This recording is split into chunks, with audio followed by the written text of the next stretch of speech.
Thanks for watching Daytime. Are you cynophobic? Meaning, are you overly afraid of dogs or certain breeds of dogs like pit bulls, chow chows, or Rottweilers? They're just a few of the dogs we tend to think of as dangerous.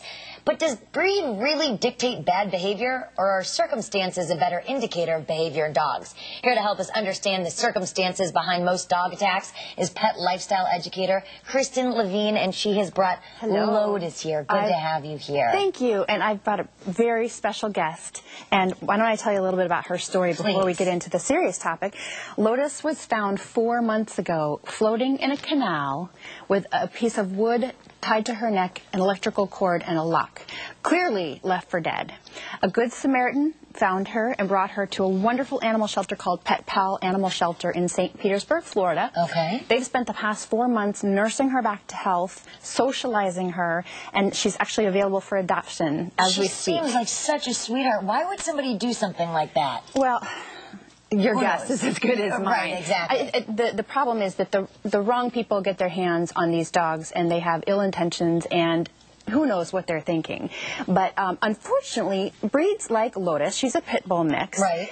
Breeds like Rottweilers and chow chows, they've all gotten a really bad rap because of circumstances that owners are putting them in and their environment that causes them to bite or attack. But the reality is, all dogs in the right or I should say the wrong circumstances, in a poor environment, have the capability to be dangerous. Let's go over some of the statistics here, because when I started reading this, I was absolutely shocked. 92% of fatal dog attacks involve male dogs which were not neutered. That's true.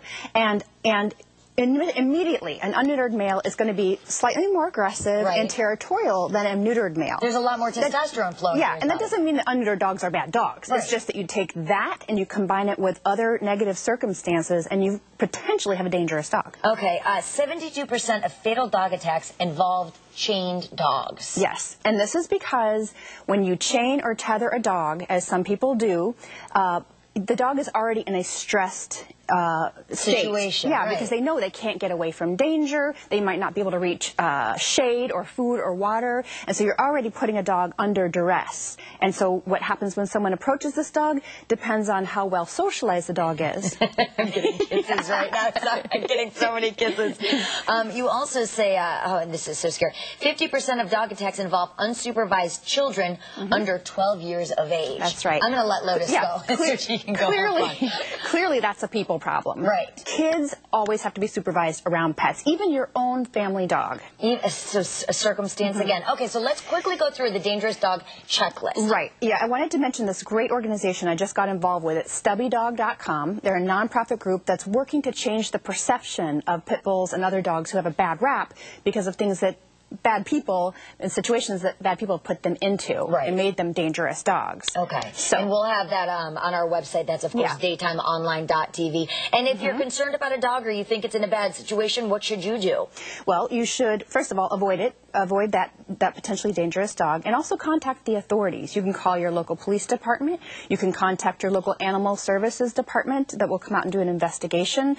But you really, what you need to sit down and talk to your family and your kids about is, regarding dogs, is, first of all, if the dog is a stray and could potentially be lost, hungry, or injured, you do not approach that dog. A very good friend of mine was just attacked by her very own dog last week because he was injured. Okay. And then if the dog belongs to a family member, how's that dog treated as part of a family member? Is it a family member, or is it maybe used for another purpose that could cause it to be dangerous? Talk to your family about your own situation at home and other situations as well. Kristen Levine, pet expert, thank you very much. My pleasure. We'll be right back with more Daytime, so please stay with us.